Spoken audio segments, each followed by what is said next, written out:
The consensus among climate scientists is clear.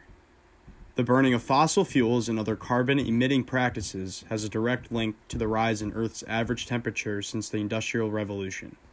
As shown on this graph, since that time period in the late 1800s, global temperatures have been on the rise at an alarming rate over a very short period of time.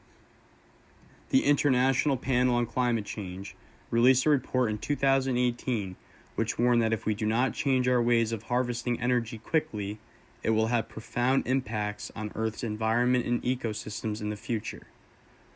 Calls for government intervention have been on the rise in recent years, especially among the millennial generation, who stage impressive protests such as this as a call for action. And you need to act now. Student! Student! Student! Student! Student! Student! Leading the charge and forcing the issue at the legislative level in Congress is freshman Democratic Representative Alexandria Ocasio-Cortez.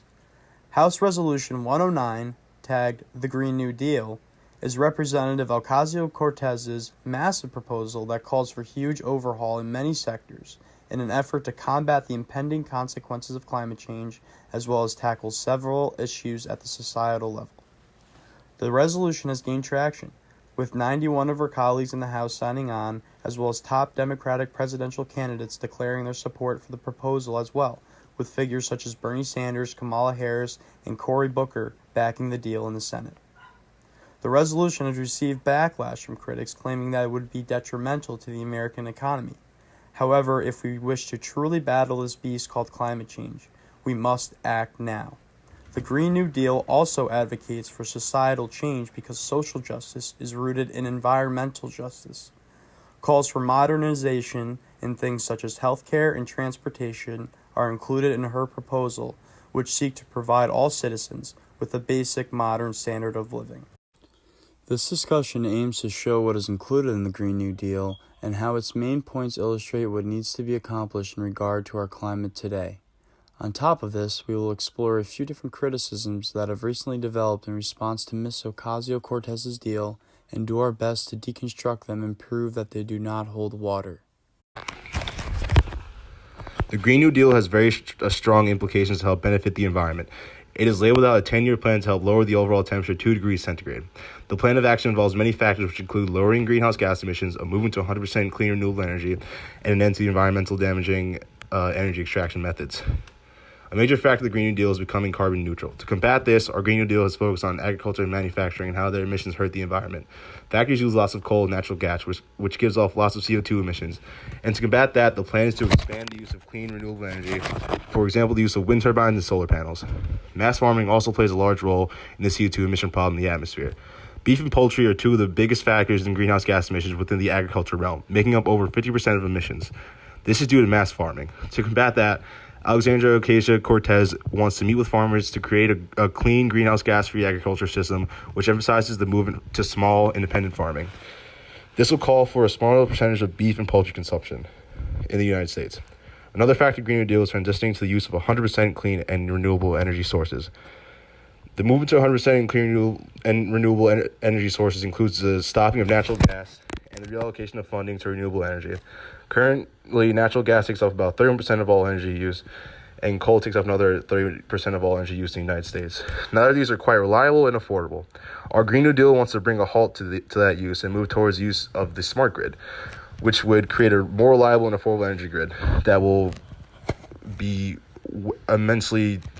that'll have a much larger range.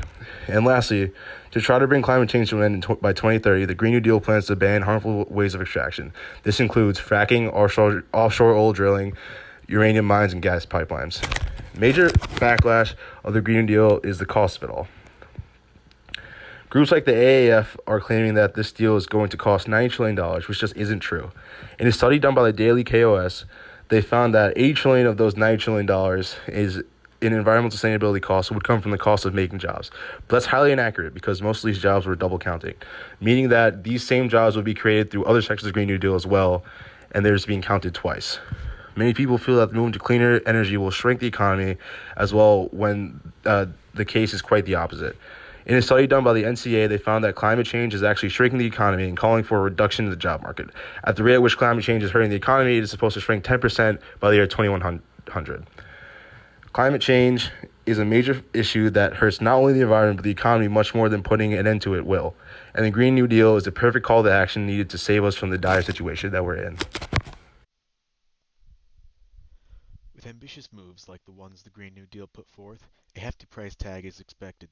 However, ignoring the full commitment necessary to combat climate change has and will continue to have massive impacts on the economy. In our current day, costs of natural disasters alone have been put around at least $300 billion yearly. Costs like this are expected to go up exponentially, as disasters will increase in intensity and quantity. Estimates predict that disasters will increase by more than 400% in the coming decades, just as they have in past decades. The impact of climate change will be felt by several market sectors. Agricultural output will suffer as droughts and unpredictable rain patterns become more common. Fishing will decline as ecosystems are decimated.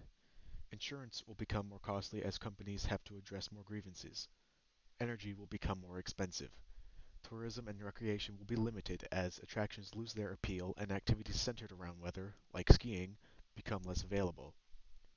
While costs like these aren't directly felt in terms of government spending, they pose a grave threat to our economy as a whole. There is no doubt that climate change will cost us. However, the Green New Deal gives us a choice in how we pay and will save us much more in the long run.